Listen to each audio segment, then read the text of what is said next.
Hi guys, it's Kate here for my May wrap-up. Now, I don't know how many of you have seen one of the later videos that I posted on what I'm reading, but I really started slowing down with my reading towards the middle of the month, and that's because I've been reading so much more than I normally do, and I was really starting to feel just kind of worn out by it. So I really wanted to slow down, so I didn't just stop reading altogether. So I wanted to take things more slow, so I still had the desire to read, and yeah, I'm just glad that I made that decision and had time for other things, and I am happy with what I read, and I am looking forward to telling you guys about that. So, in case you didn't see my May TBR video, Kate from the novel Nomad and myself did our own mystery May, and we picked out 3 different mysteries to read together, and then we each picked out a 4th mystery for each other, and so kind of one that we thought the other one would enjoy. And so I'll start out telling you about the mystery that Kate picked out for me, and that is Cocaine Blues by Carrie Greenwood. This is the first in the Phryne Fisher series, and Phryne Fisher's is this kind of this single socialite who goes around and just hangs out with people and stays in fancy hotels, and this one there is a family whose daughter has left, and they want Phryne to go find the daughter and see what has happened to the daughter. And so she goes to Perth. I'm pretty sure it's Perth, Australia. She's living in Melbourne. So she goes to Melbourne, Australia, and tries to track this girl down. And this was only 173 pages, and it was a really fun, cozy. It didn't blow me away, but I wasn't really expecting it to blow me away. And I think overall, generally, I prefer hard-boiled mysteries, so it wasn't quite a fair contest. So like I said, it was definitely enjoyable, but nothing that blew me away. But the character of Phryne was really fun, and it was definitely a good mystery to start out the summer with. So then the other 3 mysteries that we read, the first was The Mummy Case by Elizabeth Peters, and this is the 3rd in the Amelia Peabody series. And in this one, Amelia, her husband Emerson, and their son Ramses, who is now, Kate and I were having trouble figuring out his age. We thought maybe 6 or 7. It was hard to tell exactly how old he was. Anyhow, they take him with them to Egypt, and it's just a very typical Amelia Peabody. You know, there's people selling artifacts on the black market, and there are just different criminal activities happening, and it's the typical where Amelia is a lot more suspicious, and Emerson just kind of thinks she's being overly suspicious. And so it was the typical Amelia Peabody. The mystery was a little less satisfying in The Mummy Case because it was a lot happened until the last 50 pages, and then it was wrapped up very quickly and not that convincingly at the very end. But it was still a very fun Amelia Peabody. It just definitely isn't my or Kate's favorite. But I definitely eventually, in the coming year, I do want to read some more from that series. And then the next one that we read was A Sight for Sore Eyes. This is by Ruth Rendell, and this is a standalone. I wanted to read a Ruth Rendell with Kate, but I'm so far into the Inspector Wexford series that we chose a standalone.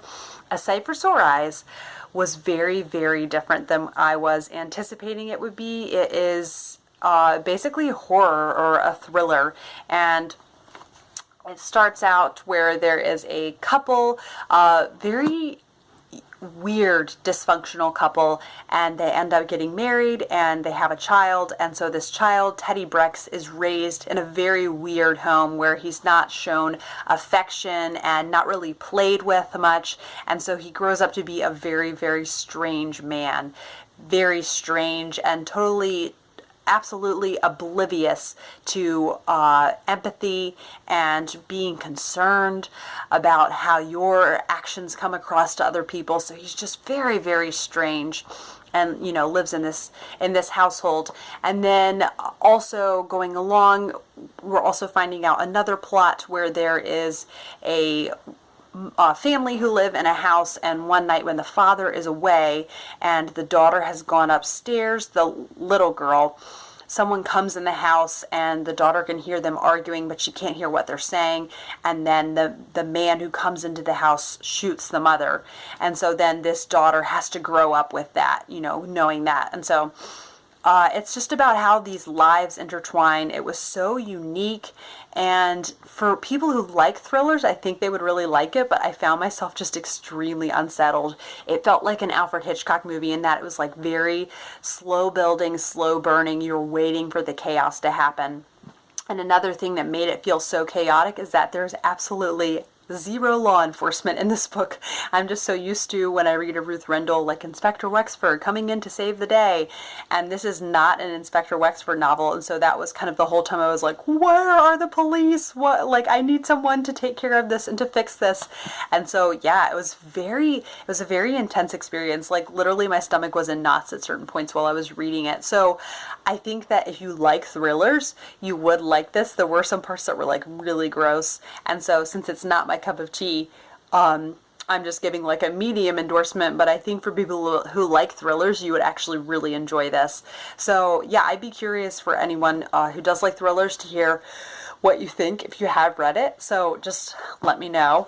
And then the one that ended up being our favorite, or Kate tied it with the one that I recommended to her, which I was so excited that she liked it so much, and that was Still Life by Louise Penny. That's the first in one of my favorite series, the Armand Gamache series. So she read that and really enjoyed that. But then definitely tied, and my personal favorite, was Payment in Blood by Elizabeth George. This is the second in the Inspector Lynley series, and I enjoyed it more even than the first Inspector Lynley. This takes place in a Scottish manor, and there are a group of actors who have come to kind of rehearse their play that they'll be doing in the upcoming weeks.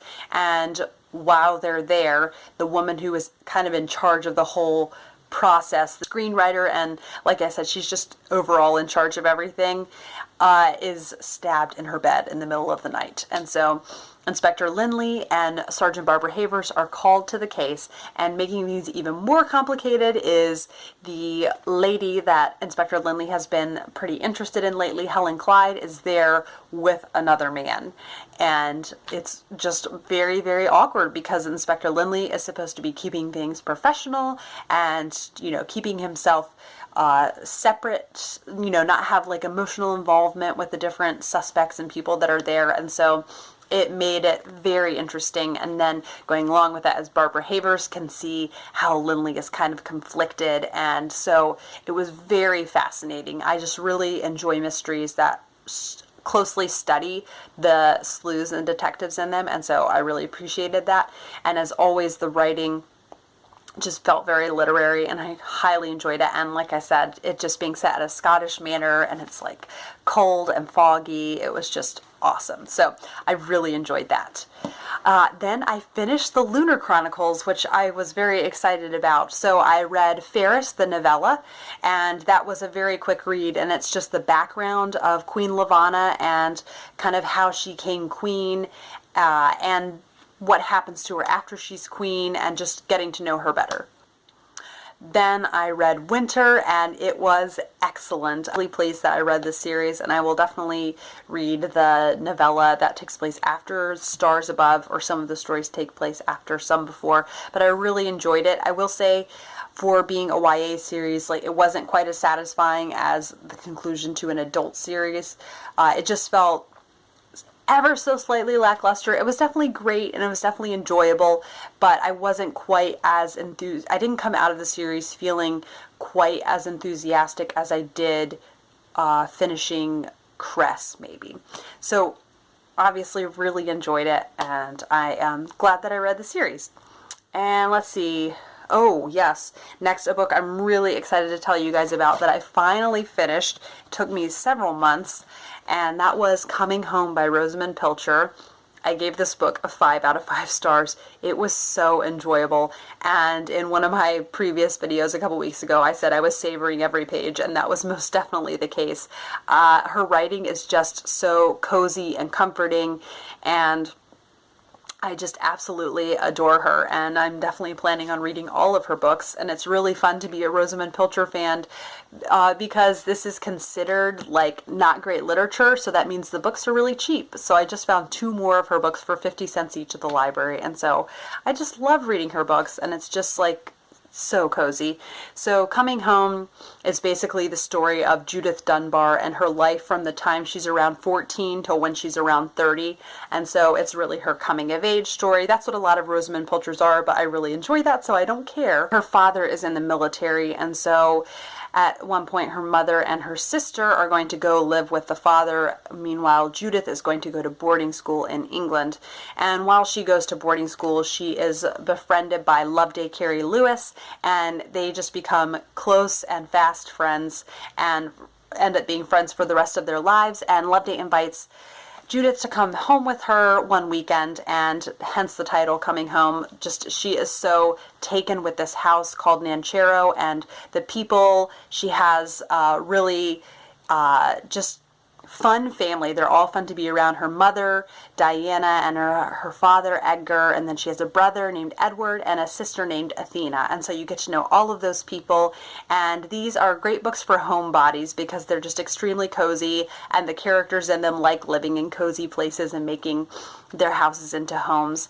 And so then also as Judith gets older, it starts to get into the 1940s, and then World War II happens, and so by that time she's out of school and she helps with the war effort. And of course there's romance also that is, you know, going to be in a Rosamund Pilcher, and I really enjoyed the romance in this. There was some certainly frustrating moments, but I just really enjoy this. So I'd say if you want like a really good cozy read, and this was really long, it was 900 pages, so I felt that I really got to know the characters and I just heartily enjoyed it. So I highly recommend Rosamund Pilcher, and I can't wait to read more of her books. And then I have 4 books here that I did not finish, and I'm in the process of reading them. And the first I didn't start until the very end of the month, and that is The Shadow Rising by Robert Jordan. This is the 4th in the high fantasy Wheel of Time series, and it was very slow going for me starting this because it started off so slow, and now that I'm into it, my audiobook is about to expire, so it's kind of a bummer, but I'll just wait for it again and then read what I can of the physical book. This is a really easy book to kind of tote around, and so I got around 186 pages into this, and so like I said, it was kind of slow going in the beginning. Just you just kept seeing characters being in shock after a big battle that happened, and that was like 100 pages of it, and so I was getting really bummed out about it and like, oh no, do I not like this series that much? But then once I kept reading, exciting things are starting to happen, and some romance, which is really fun to see kind of these characters that are in perilous situations also having romances. So I will definitely be continuing with The Shadow Rising and hopefully finishing that in the month of June. And then I managed to read, right now I am slightly behind, but 562 pages of A Suitable Boy, and I am so proud of myself. We are really basically on track. I'm like 2 days behind. But yeah, Hillary and I made a whole chart, and the only problem with reading a book this long is that we aren't, when we usually get behind a few days, and then when we do caught up, the other one who's reading it is behind. But when Hillary and I do discuss, it's really fun, and I just can't wait to at very end, when we finish all 1,500 pages, we are going to do a Google Hangout together, and I even found like discussion questions online. So yes, this book has been so highly enjoyable, and every time I get behind a few days, I get overwhelmed by the amount I have to read, and then it's so easy to read, and his characters are so vivid, and it's just, this is such a masterpiece and a work of art, and he has such a way with words, and just so it feels like poetry, and there are just lots of little funny anecdotes that make the characters seem all the more real. And yes, I'm utterly enjoying this, and I become so absorbed in it when I am reading it. And so yes, so it's really a blast to read because he has great characters, and then also the writing is beautiful, and so I am really happy it's so long. Honestly guys, I cannot believe I've read what did I say? Yeah, I can't believe I've read 560 pages. It doesn't feel like that at all. So I think we will definitely finish by the end of July, where I think we're right on track to do that because it's so easy to read. And then continuing with, and still really enjoying, Larkrise to Candleford. I'll give, a very detailed response when I finally finish this, and I'm really looking forward to telling you guys all about it. And then I read for Katie over at Books and Things. She's hosting the Our Mutual Friend read along. I read the first 4 chapters in that and already think that the 2 female protagonists in this, Lizzie Hexam and Bella Wilfer, will end up being 2 of my favorite Dickens ladies. And so they're just very complex, and you know, this is one of his later novels, so it's really cool to see kind of the different female characters that he has in there. And yeah, I really enjoy Dickens' writing for the most part. In the second chapter, and Katie talked about this, the writing is pretty innocuous. It's about a dinner party, but I had no idea what was going on for a lot of the chapter, but I totally agreed with Katie's advice. If you don't understand it, just read the next sentence. You just have to keep like pushing on and moving on with Dickens. But there was lots that I found myself underlining. I'm really looking forward to continuing with this, and we will be reading 3 chapters in the month of June. I hope you guys have enjoyed hearing about everything that I read, and I look forward to seeing you guys for another video soon.